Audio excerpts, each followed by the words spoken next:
Pada zaman dahulu, ada sebuah wilayah yang dipimpin oleh seorang raja yang sangat kejam.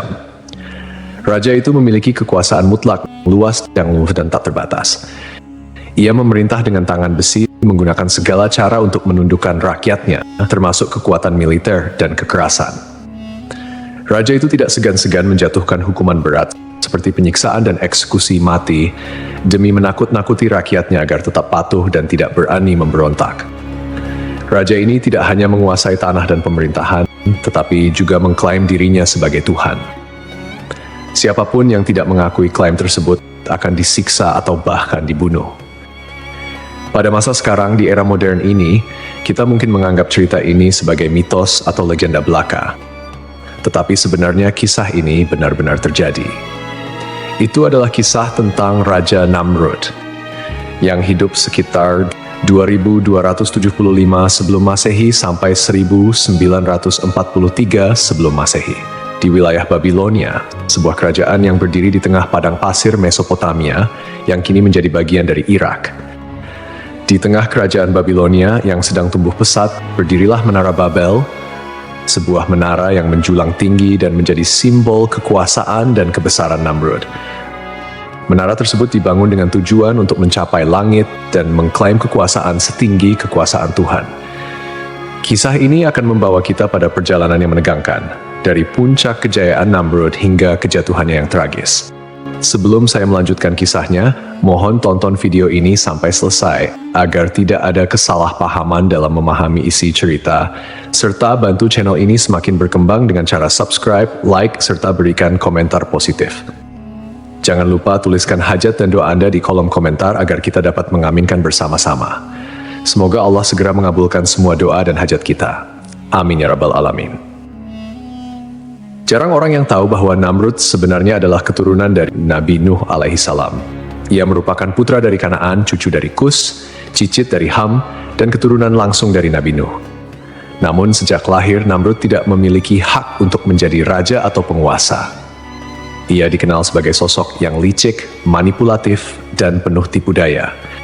Meski demikian, ia memiliki ambisi besar dan bekerja keras untuk mencapai tujuannya.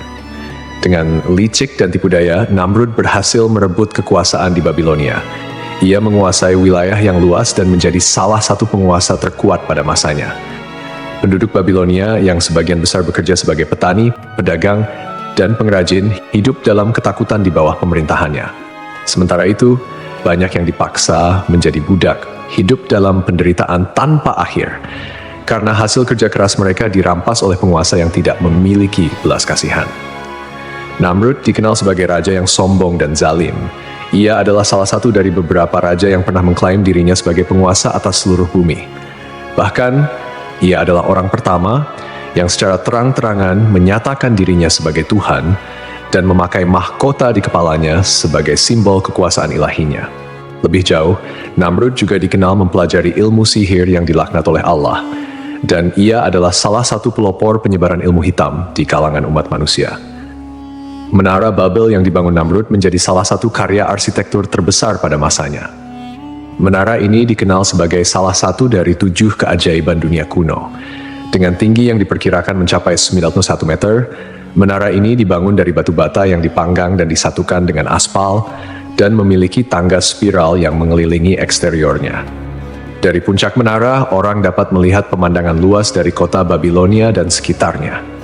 Namun, Menara Babel bukan hanya simbol kekuasaan Namrud, melainkan juga simbol kesombongan dan penentangannya terhadap Allah. Menara Babel dihiasi dengan berbagai macam ornamen dan relief yang menggambarkan kejayaan Namrud serta dewa-dewa yang disembahnya. Bangunan ini dianggap sebagai karya arsitektur yang sangat fantastis pada masanya, dibangun oleh ribuan pekerja termasuk budak dan para tukang yang terampil. Beberapa sumber kuno menyebutkan bahwa pembangunan menara tersebut melibatkan puluhan ribu orang dan berlangsung selama beberapa dekade. Proyek ini memakan waktu sekitar 20 hingga 30 tahun dengan berbagai tahap rekonstruksi. Tujuan utama pembangunan Menara Babel adalah untuk menunjukkan kekuasaan, kemegahan, serta ambisi Namrud yang ingin mencapai langit dan menyamai Tuhan. Menara ini bukan sekadar simbol kekuasaan, tetapi juga menjadi pusat kekuatan kerajaan Babilonia, yang merupakan salah satu peradaban terbesar dalam sejarah manusia. Babilonia yang terletak di Mesopotamia, kini wilayah Irak, terkenal sebagai pusat perdagangan, budaya, dan kekuasaan pada masa itu. Sebelum jadi raja, Namrud sudah hidup dalam kemewahan dan kesejahteraan. Mimpinya yang paling besar adalah menjadi penguasa mutlak atas seluruh muka bumi. Namrud, yang dikenal ambisius dan kejam, tak segan-segan membunuh siapa saja yang dianggap sebagai ancaman bagi kekuasaannya. Pada suatu hari, Namrud mendengar seorang pria berbicara tentang bagaimana kekuasaannya akan runtuh. Pria itu dikatakan berpakaian serba hitam dan menantang otoritas Namrud. Merasa diremehkan, Namrud memerintahkan pengawalnya untuk membunuh pria tersebut beserta para pembantu wanita yang mendengar perkataan pria itu. Perintah tersebut segera dilaksanakan. Namun saat Namrud memasuki kamarnya, ia sangat terkejut ketika melihat pria yang baru saja dibunuh sudah berada di dalam kamarnya. Namrud dengan marah bertanya, "Siapa kamu?" Pria itu kemudian menjawab, "Aku adalah penguasa cahaya." Ia kemudian memanipulasi Namrud dengan menawarkan kekuatan besar. Tetapi sebagai gantinya, Namrud harus bersujud kepada iblis. Namrud yang tergila-gila dengan kekuasaan setuju untuk menjual jiwanya kepada setan demi mendapatkan pengaruh yang lebih besar. Iblis mengajarkan Namrud segala macam ilmu sihir dan cara untuk menjadi penguasa yang paling hebat. Setelah menguasai ilmu sihir, Namrud kemudian membunuh ayah kandungnya untuk merebut tahta. Dengan bantuan iblis, ia menjadi raja yang sangat kuat dan tak terkalahkan, serta seorang penyihir yang menguasai sihir tingkat tinggi. Namrud kemudian memperluas wilayah kekuasaannya, menaklukkan banyak negeri hingga ia menjadi penguasa 7 wilayah besar. Pada suatu malam, para pengamat bintang di istana Namrud melihat sebuah bintang baru yang terbit di timur. Bintang itu semakin terang dari hari ke hari dan semakin lama semakin mencolok. Mereka melaporkan hal ini kepada Namrud yang kemudian memanggil para ahli sihir dan peramal. Para ahli sihir sepakat bahwa bintang tersebut menandakan kelahiran seorang bayi yang akan menjadi ancaman bagi kekuasaan Namrud. Ramalan ini membuat Namrud semakin gelisah dan ketakutan. Ia melihat kelahiran bayi tersebut sebagai ancaman nyata bagi kekuasaannya. Maka Namrud memerintahkan agar semua bayi laki-laki yang baru lahir di kerajaannya harus dibunuh. Salah satu pengikut setia Namrud, Azar, yang juga merupakan ayah dari Nabi Ibrahim alaihi salam, baru saja dikaruniai seorang anak laki-laki. Namun, Azar tidak tega menyerahkan anaknya kepada Namrud. Oleh karena itu, ia menyembunyikan Ibrahim kecil di sebuah gua agar selamat dari pembantaian. Meskipun disembunyikan di gua, Nabi Ibrahim tidak sendirian. Allah dengan kekuasaannya yang maha besar memberikan mukjizat untuk menjaga Ibrahim yang masih bayi. Diriwayatkan bahwa dari jari-jari mungil Ibrahim, Allah mengeluarkan susu yang cukup untuk memenuhi kebutuhannya sehari-hari.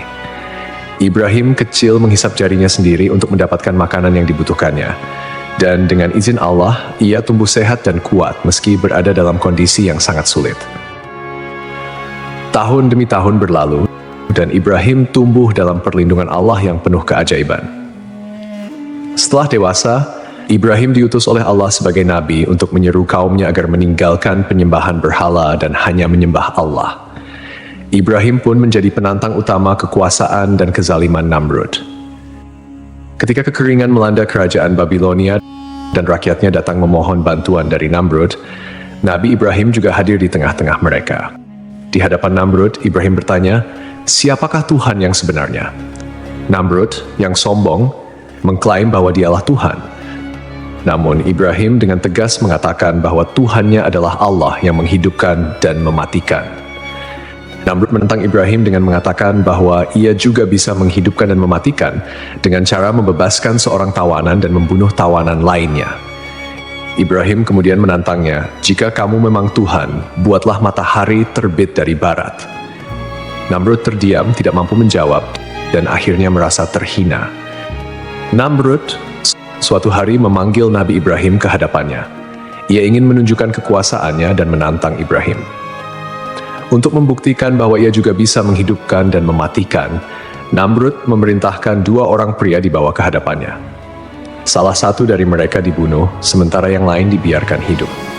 Lalu Namrud berkata kepada Ibrahim, "Lihatlah, aku juga bisa menghidupkan dan mematikan."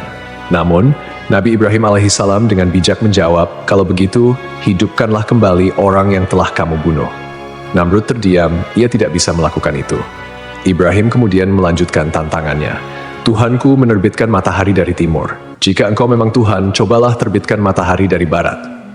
Namrud tidak mampu menjawab tantangan ini dan menjadi sangat marah. Sebagai balasan, Namrud melarang Ibrahim mengambil makanan dari negerinya. Namun dengan izin Allah, Ibrahim meminta segenggam pasir dan membawanya pulang. Pasir itu, berkat mukjizat dari Allah Subhanahu wa Ta'ala, berubah menjadi makanan lezat yang cukup untuk keluarganya. Nabi Ibrahim mulai menjalankan misinya untuk mengajak umatnya menyembah Allah dan meninggalkan penyembahan terhadap Namrud serta berhala-berhala yang mereka puja. Namun, umat Namrud menolak dan terus menyembah berhala. Suatu hari, ketika orang-orang meninggalkan kuil, Ibrahim menghancurkan semua berhala kecil dan menyisakan satu berhala yang paling besar.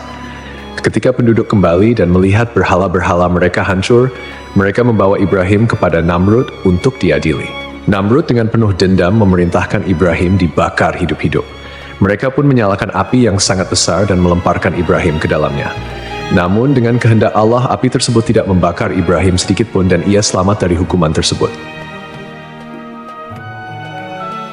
Peristiwa ini membuat Namrud semakin marah.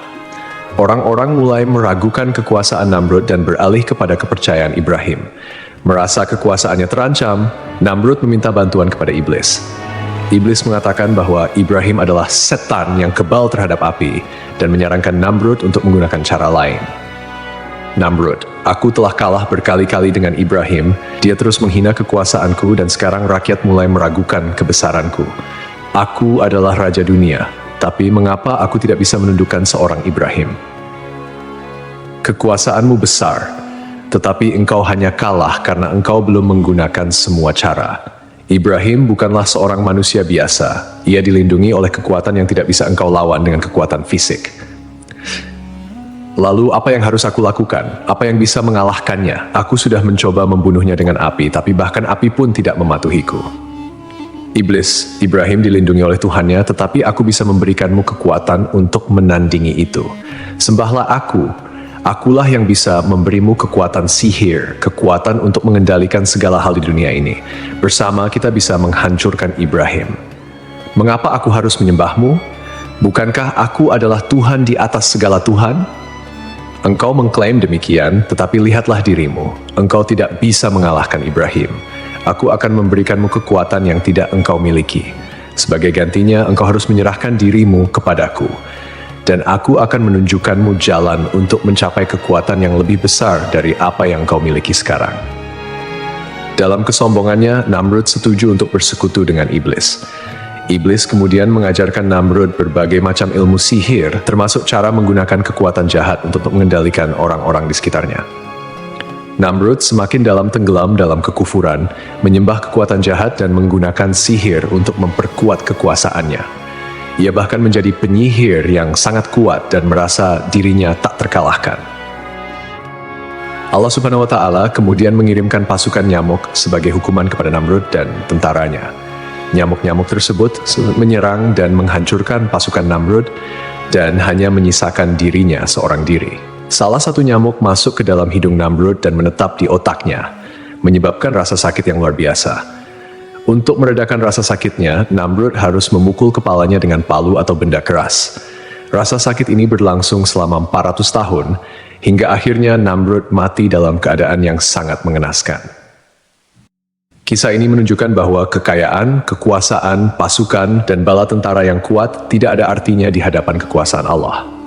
Kesombongan Namrud yang menantang Allah justru menghancurkan dirinya. Allah tidak perlu mengirimkan tentara besar untuk menaklukkan Namrud.